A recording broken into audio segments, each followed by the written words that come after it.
Hola amigos, les saluda Patricia Zapatero desde EWTN, continuando con ustedes esta serie para entrar y conocer mucho más, entrar en la vida y conocer mucho más a estos apóstoles que el Señor eligió como columnas de nuestra iglesia, como testigos y que nos ayudan también a reflejar y a robustecer nuestra fe. Hoy vamos a entrar dentro de la vida de un apóstol muy especial, el apóstol Mateo, un nombre bien hebreo que significa don de Dios. De Mateo se sabe muy poquito en los evangelios sinópticos. Se lo menciona así cuando se habla de la lista de los 12, su nombre aparece en todos, también en Hechos, pero en realidad sobre su vida, sobre aquello que él pudo tener como actividad apostólica, es muy poco lo que acuñan los evangelios.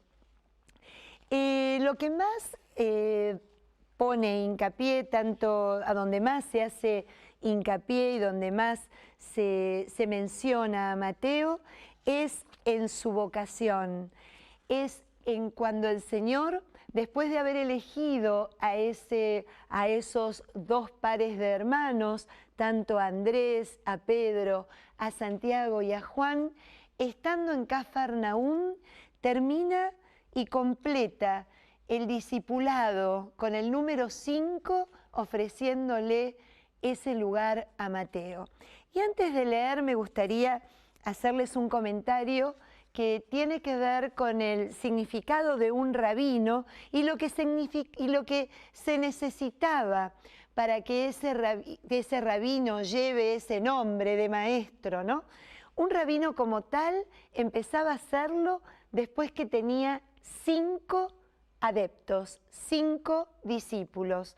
O sea que con estos 4 Jesús todavía no sería un rabino para el pueblo de Israel. Mateo es el que lo recibe, de alguna manera el que hace que Jesús se reciba de rabino según el pensamiento de la época.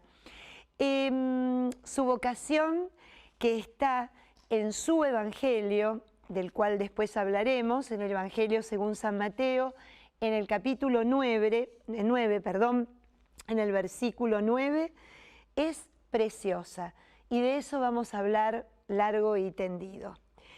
Dice así el evangelista: cuando ya se alejaba, Jesús vio a un hombre llamado Mateo sentado junto a la mesa donde cobraba impuestos, y le dijo: sígueme. Él se levantó y lo siguió. Mientras Jesús estaba comiendo en la casa de Mateo, llegaron otros muchos cobradores de impuestos y pecadores, y se sentaron con él y sus discípulos. Al ver esto, los fariseos preguntaron a los discípulos: ¿por qué su maestro come con recaudadores de impuestos y pecadores? Jesús, al oír la pregunta, les respondió: los sanos no necesitan médico, sino los enfermos.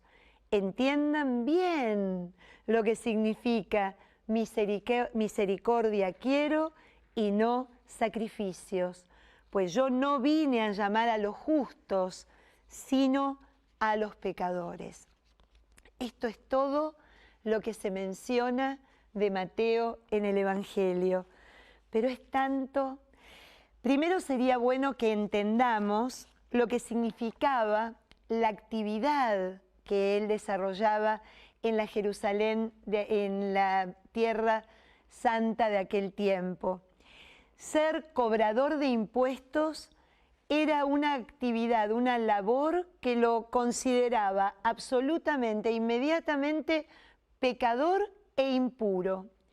No solo porque estaba en contacto con dinero que no era dinero sagrado.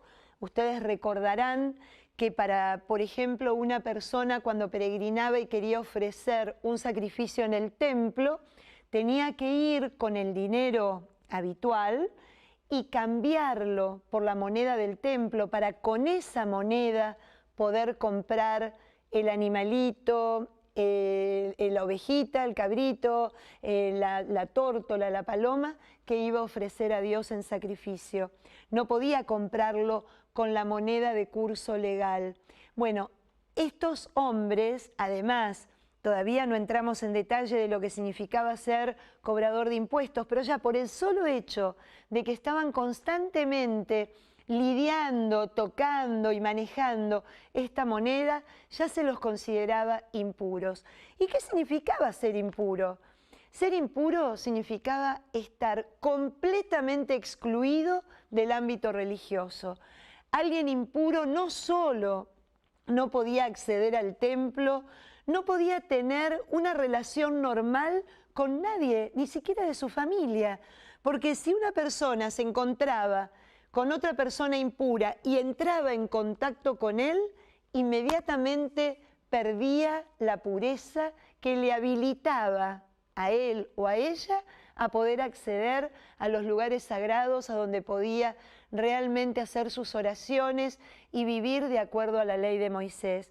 Entonces imagínense, ¿no? Era una de las actividades que se denominan pecadores públicos. ¿Por qué? Porque su actividad públicamente conocida era lo que los hacía estar en esta instancia. También los evangelios nos hablan de otro tipo de pecador, ¿no? O al menos de sospechado de pecador, como era el ciego de nacimiento, que el otro día cuando veíamos en el evangelio de Juan, veíamos la reacción de los discípulos, en donde ellos preguntaban si el ciego era ciego porque había pecado él o sus padres, ¿no? O sea, son esas características que se manejaban con una rudeza, ¿no?, bien fea, porque dejaban afuera del ámbito y de la presencia de Dios, porque si Dios habitaba en el templo y esta persona no podía acceder, estaba como fuera de la presencia de Dios para el resto de la comunidad. Este era Mateo. Si era impuro porque lidiaba con moneda que no era la sagrada del templo, era mucho más impuro y pecador por lo que hacía. Su actividad consistía en cobrarle impuestos a la gente de su pueblo. Y claro, se denominaban publicanos porque es lo que sería hoy día un empleado público de cualquiera de nuestros países. Ustedes todos ya entenderán, él era empleado de Roma. Él cobraba impuestos para aquellos que estaban sometiendo al pueblo de Israel. Y si bien un publicano, que a lo mejor no era judío, también se le veía con recelo y realmente generaba odio dentro del pueblo de Israel, imagínense ver que alguien de la propia raza, alguien que mantenía la creencia de Moisés, que Moisés les había transmitido la creencia en la Torá, que a través del cumplimiento de la ley de Dios se podía acceder a Dios y poder vivir así una vida que le asegurara la paz y no la muerte, como dice en algunas partes el Deuteronomio. Imagínense la reacción, la gente lo detestaba. Mateo era detestado, muy probablemente, porque claro, el cobrador de impuestos no tenía, como hoy día nosotros que pagamos impuestos sabemos cuánto es el porcentaje de nuestras ganancias que debemos de dar al fisco cada año. El cobrador de impuestos era alguien bien temido porque era algo completa y absolutamente arbitrario. Dependía de cómo se levantaba ese día y de la simpatía o la antipatía que podía tener con algún vecino o con alguien conocido de su pueblo. Imagínense, en Cafarnaúm, que si ustedes recuerdan, donde está ubicada, al norte del mar de la Galilea, era como un lugar inclusive de entrada y de salida de los productos. Entonces era como una oficina aduanera. Imagínense la cantidad que debía de recaudar. Y además era tremendamente temido. ¿Por qué? Porque pensaban, y todos dirían, yo le quiero caer en gracia, yo quiero estar re bien con Mateo, porque no quiero que venga mañana, porque le cayó mal como lo miré, lo que le dije o cómo lo recibí, No quiero que venga y me diga, de las 5 canastas que sacaste de peces, 4 son para impuestos. Entonces, ¿por qué pongo tanto las tintas en explicarles este sentir? Porque nos hace entender mucho más lo que sintió el Señor y lo que debe haber sentido Mateo ante la presencia del Señor. Fíjense qué pequeño, qué pocas palabras se utilizan para algo tan grande, ¿no? Cuando ya se alejaba, ya Jesús se estaba yendo de la zona de Cafarnaúm, vio a un hombre llamado Mateo, sentado junto a la mesa donde cobraba impuestos. En una palabra, no lo agarró a Mateo caminando por la calle o comiendo algo con un amigo o en algún lugar tratando de descansar un poco. No, lo agarró infraganti en el lugar que era vergüenza para todo el mundo y que era vergüenza para sí mismo. Miren, cuando uno ve que el Evangelio de Lucas lo llama Leví, para mí este Leví, que es Mateo, también redobla para un judío el mal que le hacía a su propia gente. Porque todos ustedes recordarán que ser parte de la tribu de Leví era aquel que se ocupaba de las cosas de la liturgia, eran los que se ocupaban de preparar todo lo que necesitaban los sumos sacerdotes para, por ejemplo, la ofrenda que daba a Dios. O sea que está indicando de que Mateo, este don de Dios, así como su nombre lo indica, era alguien que había renegado de aquello para lo cual a lo mejor había sido destinado. Y sin embargo, ¿qué debe haber sentido este hombre cuando Jesús, pasando por esa mesa, simplemente lo mira, ¿no? Lo vio, lo miró y simplemente después de la mirada lo invita a que lo siga. ¿Qué habrá sentido Mateo? Que hoy, si pudiéramos tenerlo acá, podríamos inclusive preguntarle y pedirle que nos deje saber la fuerza del amor que sintió en esa mirada, porque, claro, Jesús pudo ver en él lo que ni siquiera él reconocía de sí mismo, que lo puso de pie. Una mirada completamente distinta a la que le tenían los demás. Mirada de odio, mirada de temor, mirada de conveniencia.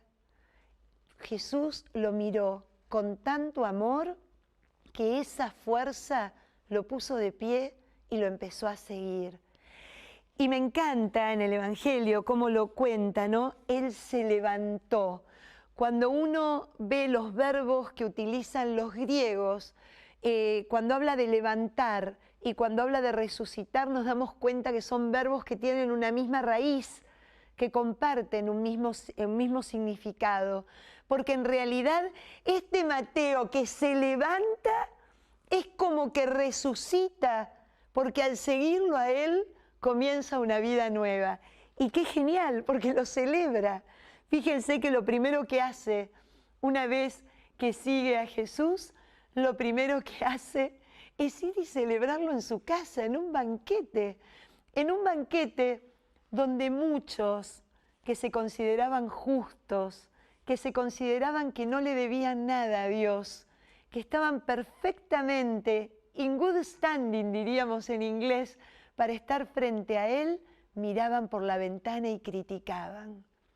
Esta imagen que Mateo nos quiere dar en su Evangelio, en el capítulo 9, contándonos su vocación, y si ustedes leen todo el capítulo 8, el 9 y lo que le sigue, en medio de sanaciones, en medio de milagros en donde Jesús sana a enfermos, nos demuestra que a Él lo sanó, porque lo miró con tanto amor que pudo sanar todas las heridas que tenía en su corazón y en su vida, lo que lo hizo capaz de ponerse de pie y poder seguir en un nuevo caminar y en una nueva vida a Jesús. Este episodio nos deja pensando, ¿vos dónde estás habitualmente? mirando por la ventana o sentado a la mesa? Mateo me pregunta siempre eso, ¿sos la que criticás? Mirá qué hace, si supiera de dónde viene, o cuando estamos en misa que nos preocupamos, ¿y que va a recibir la comunión? ¿A vos te parece con lo que hizo? Siempre nos ponemos como en jueces de nuestros hermanos, sin darnos cuenta que como lo que hizo Jesús con Mateo, como dice el Papa Francisco, y que es el escudo, fue el escudo como él como obispo y lo mantuvo como sumo pontífice, ¿no? Miserando utque eligiendo, porque lo miró con tanto amor que lo eligió, porque vio en él algo mucho más importante que sus defectos, sus pecados y su impureza. Todo aquello que podía salir y dar testimonio de la acción de Dios en él. ¿Cuántas veces nosotros cometemos los mismos errores? Y Mateo nos deja, junto con otro episodio que acá querría traerlo a colación y que es peor todavía que Mateo, porque nuestro querido Zaqueo, en el capítulo 19 del Evangelio según San Lucas, no solo es cobrador de impuestos, sino que es el jefe de los cobradores de impuestos, donde no solo muestra esta cosa de cobrarle a su pueblo lo que se le ocurría en ese momento, quitándole a lo mejor el sustento para su familia, para dárselo a Roma, una porción a Herodes y otra porción para enriquecerse a sí mismo. Porque una de las cosas que manifiestan estos publicanos, estos que se dedicaban a esto, era una gran avaricia. ¿Y qué pasa con Zaqueo? Zaqueo, que se preocupa por subir a un árbol para poder ver a Jesús, se sorprende de que es Jesús el que desea verlo a él y que es Jesús el que ya vio en él, lo mismo que en Mateo, todo lo que él no tenía idea que contenía en su corazón y que podía realmente empezar a vivir desde allí. ¿Y qué hace Zaqueo cuando Jesús le invita a que baje del árbol? Vamos, Zaqueo, baja, porque hoy quiero estar en tu casa, lo mismo que con Mateo. Quiero celebrar dejarte amar y dejarte levantar para empezar a caminar un camino nuevo. ¿Qué hace Zaqueo? Lo primero que le dice al Señor: si he tomado algo injusto, devolveré 4 veces aquello que tomé. O sea, como el Señor, cuando realmente nos conecta con lo que ve de bueno en nosotros, con lo que ve realmente de amoroso, de potencia, de esto que se asemeja tanto a lo que Él hace, a lo que Él es, cómo lo muestra, nos lo hace registrar y nos invita a que empecemos a vivir desde allí. Cómo la conversión comienza de manera inmediata. Entonces, este es uno de los apóstoles. Este es uno de los apóstoles en donde realmente se basan esos dichos tan lindos que dice Francisco. Recordemos que la iglesia es un hospital de campaña, porque estamos todos enfermos. Todos necesitamos ser atendidos, todos necesitamos la mano del Señor que nos sane, que nos levante, que nos conforte. Fíjense cómo hasta ahora hemos recorrido un montón de gente de distinta procedencia, con distinto pasado, a lo mejor de distintas culturas, ¿no? Por ser de Betsaida, como Felipe, Andrés, y cómo ahora Mateo nos da la pauta de que Él no hace acepción de personas.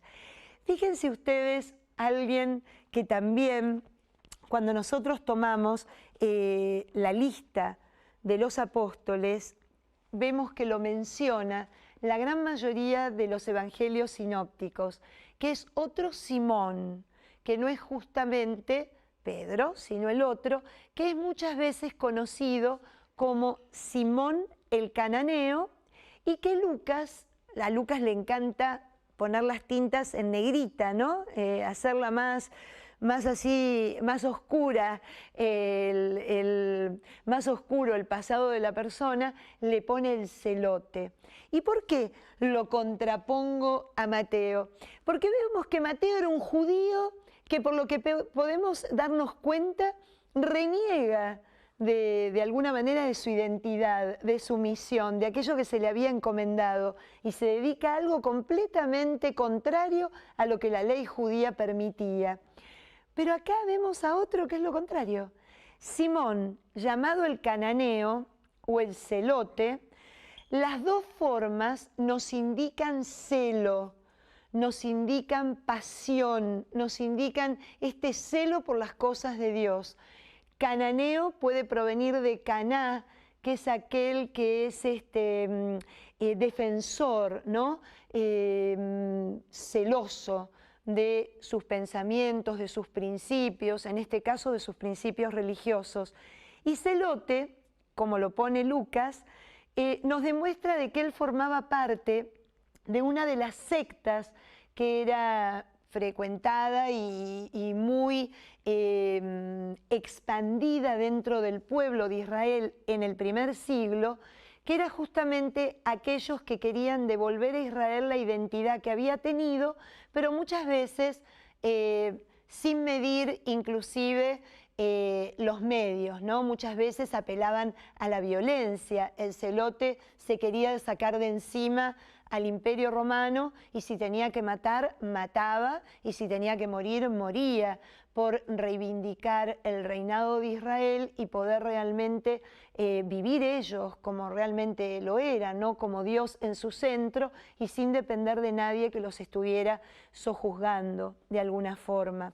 Entonces vemos cómo elige también a este hombre, cómo el celote que representa aquel que es incapaz, el celoso de Dios, aquel que tiene sus convicciones de una manera clara, firme, segura, que forma parte de su vida, que no solo adhiere a este pensamiento como una ideología, sino que este pensamiento, este celo, lo manifiesta en cada momento, ¿no? En cada actividad, como el Señor también lo elige para que forme parte de su grupo.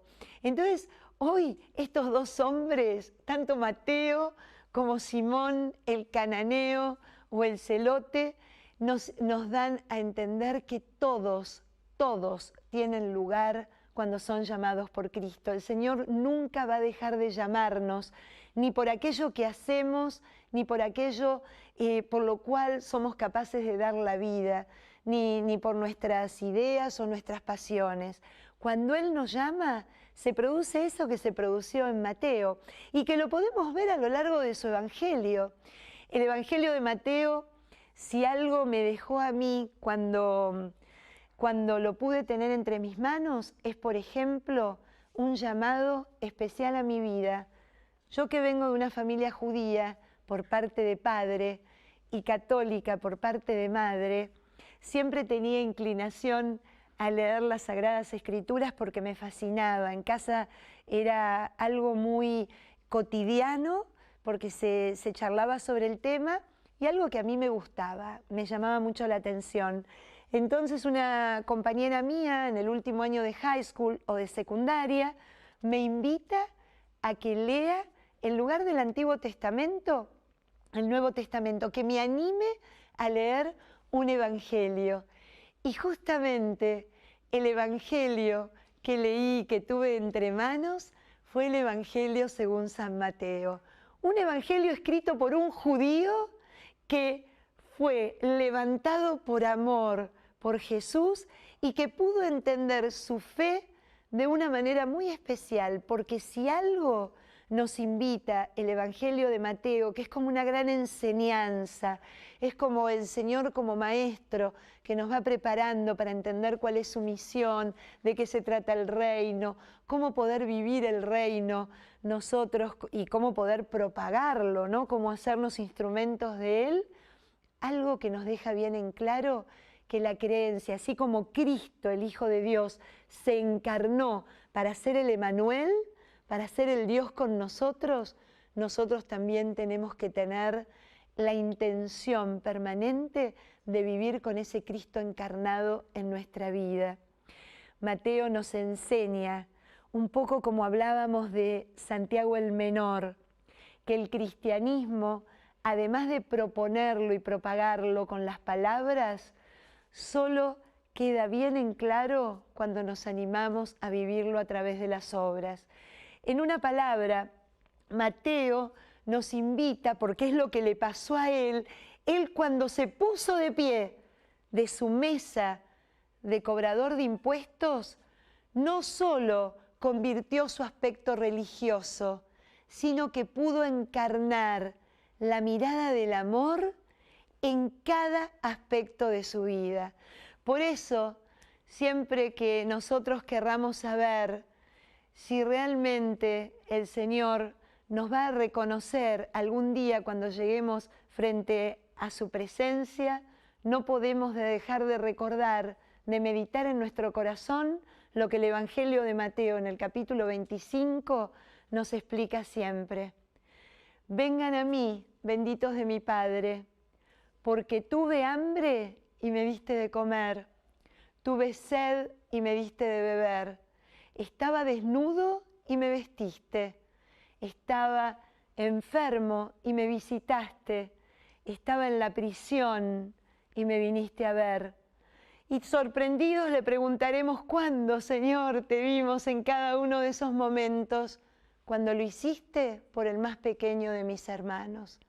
Entonces fíjense que el Señor nos reconoce a nosotros cuando nosotros sabemos reconocerlo en los más pobres y en los más humildes, en aquellos que a veces nos parece que están lejos de Dios y que no merecen ni siquiera su mirada. Que Mateo nos purifique la nuestra. Chau y hasta la próxima.